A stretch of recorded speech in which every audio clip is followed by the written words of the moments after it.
Bienvenue sur Taille. Aujourd'hui, vous allez pouvoir coudre ce joli sac à tarte. Pratique, il pourra transporter facilement vos plats, qu'ils soient chauds ou froids, grâce à son isolant isotherme. Alors, je tiens à préciser que le passepoil est en option parce qu'il est difficile à mettre en place à cause des différentes épaisseurs dues à l'isolant. Donc, je les déconseille aux débutants. Je vous laisse voir en images le tuto complet filmé pas à pas et surtout n'hésitez pas à liker, à vous abonner si vous êtes nouveau sur ma chaîne, à commenter également, ça me permet aussi d'avoir un peu plus de visibilité pour ma chaîne. Je vous remercie et je vous souhaite une bonne cousette.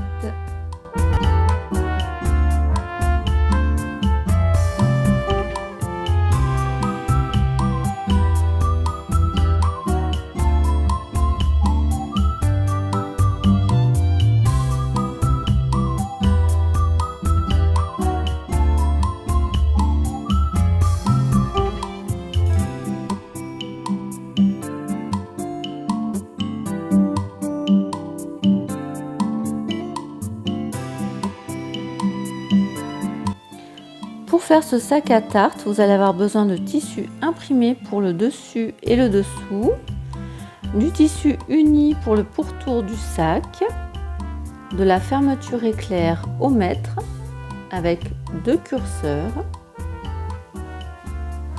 de l'isotherme alimentaire, du passepoil, de la sangle, ainsi que du biais.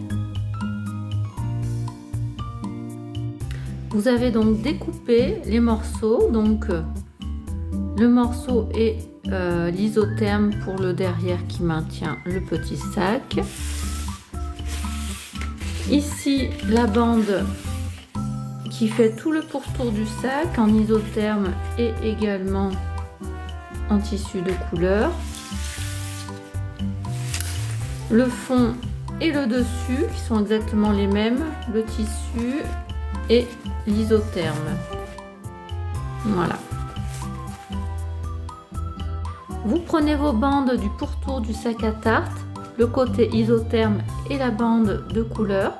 Vous allez tous les deux les couper en deux, ce qui va vous faire deux bandes de 4 cm pour l'isotherme et 2 bandes de 4 cm de largeur, pareil pour la bande de couleur. Cela vous fait donc 2 bandes de tissu de couleur et 2 bandes d'isotherme. Vous allez faire un point de zigzag pour que le tissu ne s'effiloche pas sur un côté de chaque bande, un seul côté suffit. Vous avez donc fait d'un côté le point zigzag. Donc vous allez prendre l'isotherme, vous allez le mettre côté envers. Votre tissu côté endroit face à vous. Et on va assembler avec les pinces le tissu.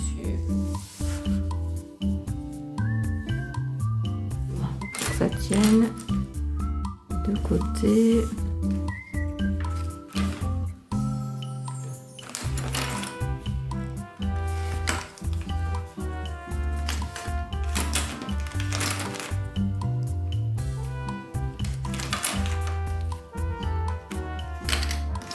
Voilà, vous avez assemblé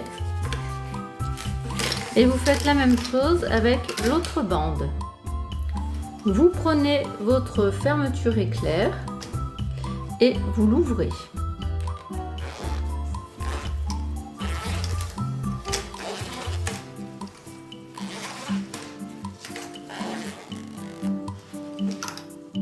Donc vous prenez votre fermeture éclair et vous la tournez à l'envers, les dents vers le bas et à l'envers. Et vous allez positionner du côté du point zigzag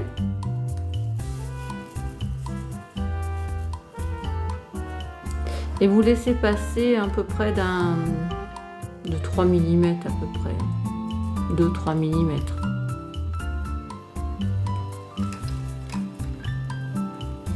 et vous positionnez vos pinces.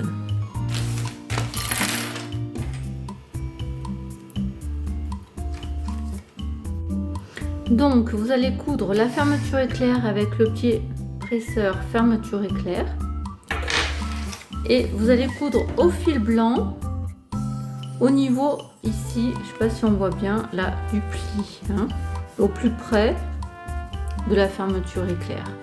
Au niveau, on voit que ça fait un pli, hein. Donc voilà, c'est cousu. Donc maintenant, nous allons retourner la fermeture éclair et nous allons mettre des pinces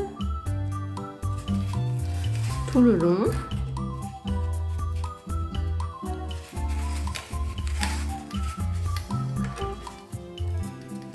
Voilà. Et ensuite, vous allez venir coudre de la couleur jaune au plus près du bord pour maintenir la fermeture éclair bien propre. Donc voilà, la fermeture éclair est bien posée, c'est propre.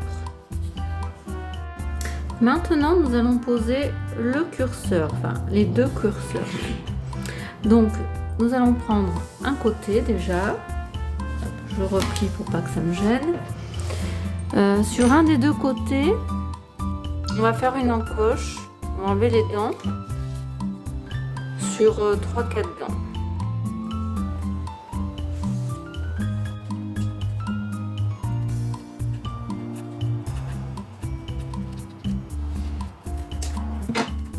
Voilà. Nous allons donc passer le curseur. Alors c'est assez délicat, c'est voire même des fois pénible. Donc j'espère que je vais y arriver facilement. On passe le curseur là un peu de travers. On descend un petit peu. Voilà. Il faut que je sois à la même hauteur.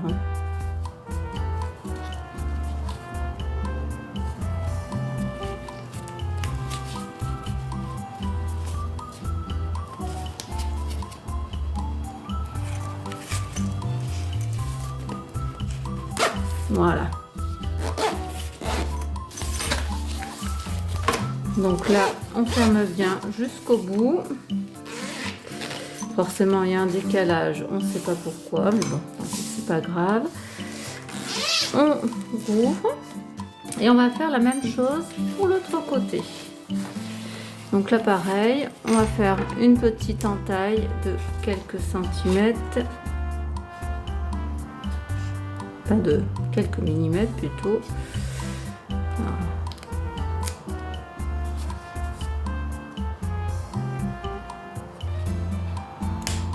Voilà. Donc là, alors là, vu qu'on n'est pas à la même hauteur, on coupera tout ce qui n'est pas bon. C'est les aléas de la couture, les tissus un peu qui bougent.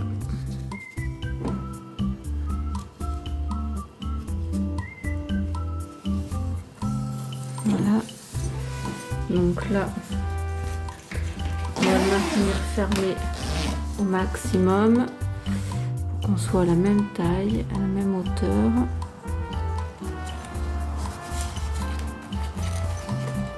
Voilà. Là, c'est nickel. Voilà.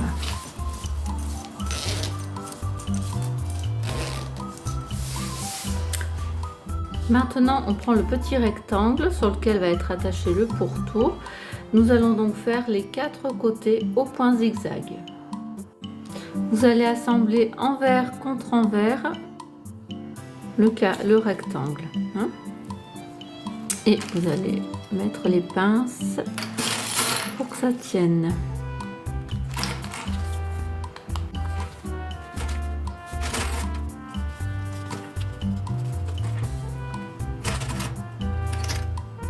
Nous allons donc assembler le rectangle avec le pourtour. Donc là, endroit contre endroit, donc je tourne le jaune contre le jaune. Je le centre parce que forcément j'ai plus de fermeture éclair en largeur. Et là, on va assembler Et on va coudre à 1 cm du bord. Et on va bien passer, repasser au niveau de la fermeture éclair pour que ça soit bien solide. Maintenant, nous allons juste faire le tour du sac à tarte pour vérifier qu'on a vraiment la bonne mesure de pourtour et voir un peu au niveau de la marge ici puisqu'on a une petite différence là. Hein. Donc on fait le tour et on voit ce qui nous reste.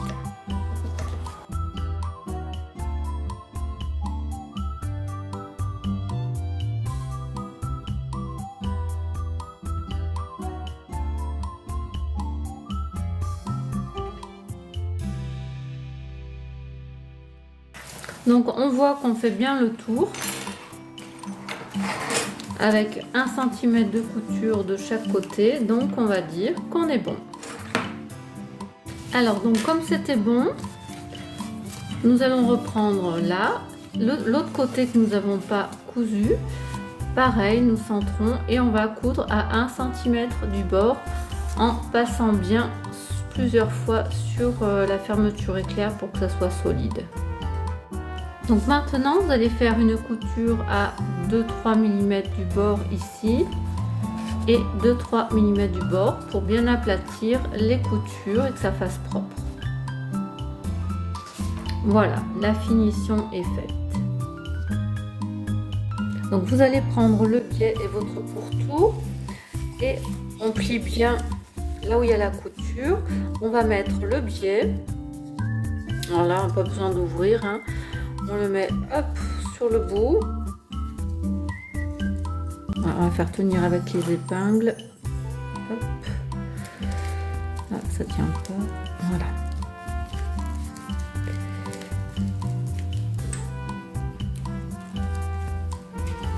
Là, et on va couper.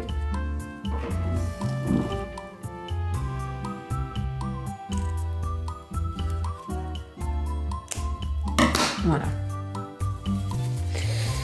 Et donc vous allez coudre le biais pour qu'il tienne, pour qu'il soit joli, et on fait exactement la même chose ici. Hop.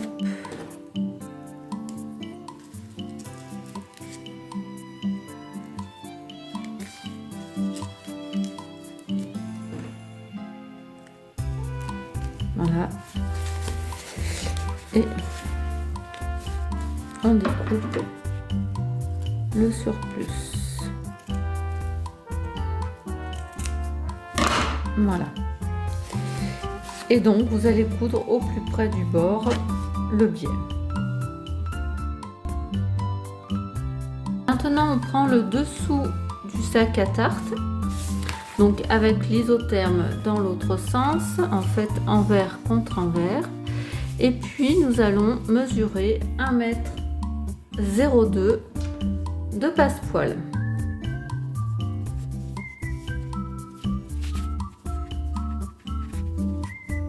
Voilà. Alors déjà, on va maintenir le tissu sur notre isotherme et on découpera le surplus de l'isotherme.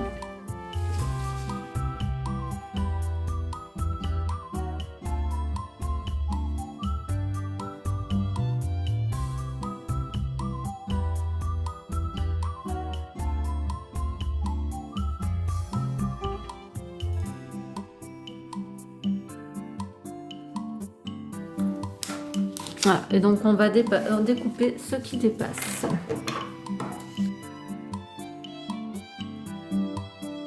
Je fais au fur et à mesure parce que sinon je peux me retrouver avec moins d'isotherme que prévu. Comme le tissu ça bouge et ça glisse.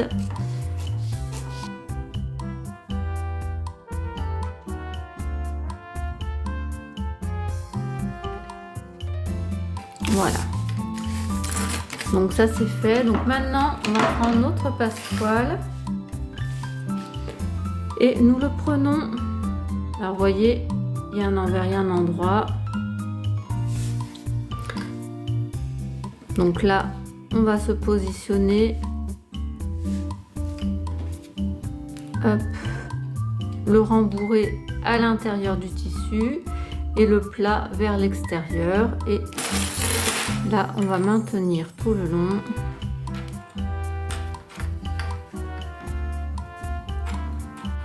Du tissu.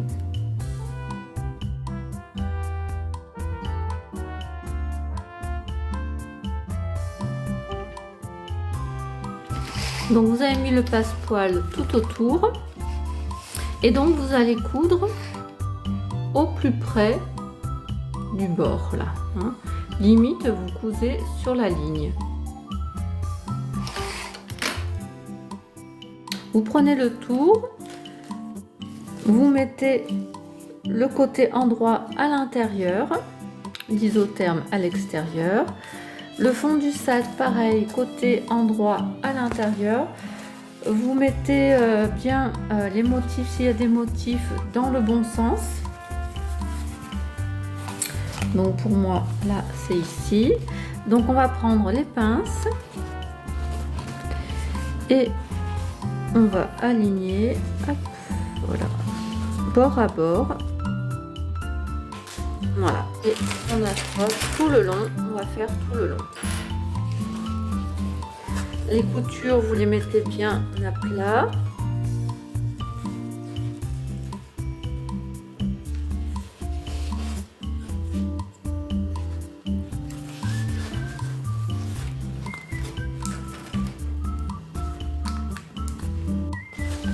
Donc voilà, tout est épinglé, tout le tour. Et là, on va prendre un côté où on voit bien.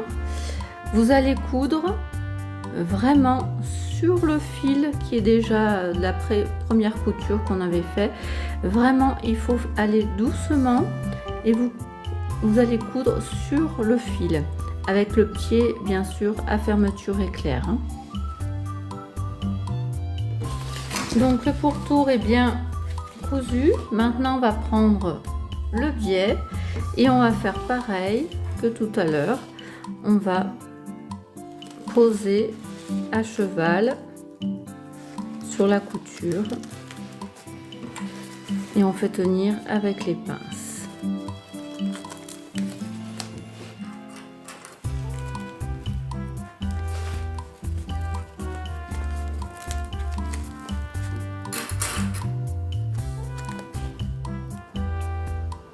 Donc maintenant, nous allons nous occuper du dessus du plat. Donc nous prenons envers contre envers, voilà, et on va aligner avec les pinces le tissu au bord de l'isotherme. Si vous avez de l'isotherme qui dépasse, je vous laisse le découper. Maintenant, nous allons reprendre notre passepoil. Donc, nous le mettons côté plat vers l'extérieur, côté rembourré face à nous. Et nous allons le positionner tout le long.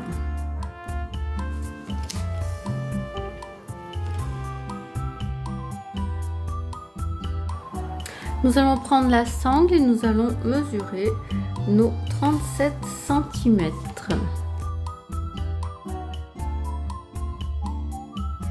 Voilà.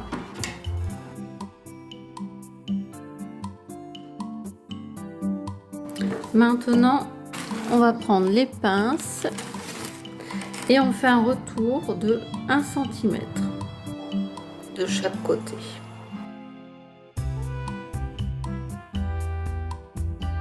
On va mesurer le centre pour pouvoir bien mettre la sangle au centre. Donc moi mon cercle il fait 33, donc ça fait 16 et demi ici, et là 33, 16 et demi, ça fait là. Le centre il est là. Donc la sangle, hop, je la positionne. Voilà, comme ça là elle est au centre. Donc là on va prendre les aiguilles. Alors je mets une aiguille au milieu, juste pour maintenir. Donc là, excusez-moi, je prends mon mètre. Hop. La sangle, on va la positionner à peu près par rapport au bord de la couture à 1 cm. Voilà. Donc on essaye de rester droit, 1 cm. Voilà. Et là, on fait pareil de l'autre côté.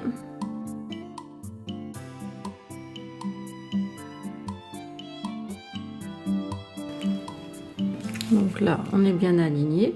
Donc là, on va coudre sur au moins 8 cm. Ici, on s'arrête. Hop. Là, et là, on fait pareil sur 8 cm.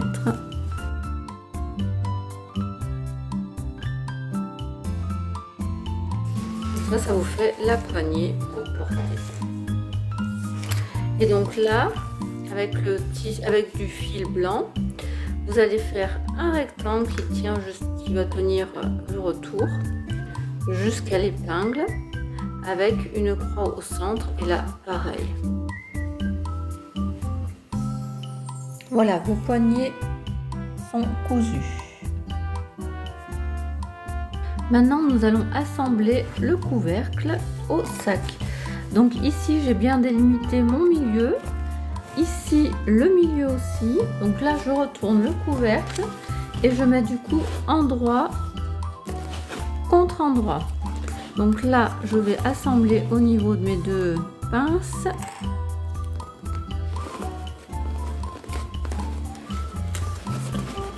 Voilà. Et donc, là, on va accrocher tout le tour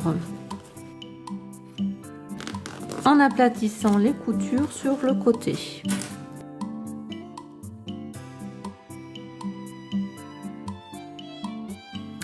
Et vous allez coudre sur le trait déjà de la première couture qu'on avait fait. Pour vraiment être aligné, il faut coudre sur le trait. Nous allons poser le biais sur tout le pourtour comme pour le fond. Donc vous voyez les deux bandes, là il n'y a pas besoin d'ouvrir, on pose directement au milieu. Hop, je pose ma pince et on fait le tour.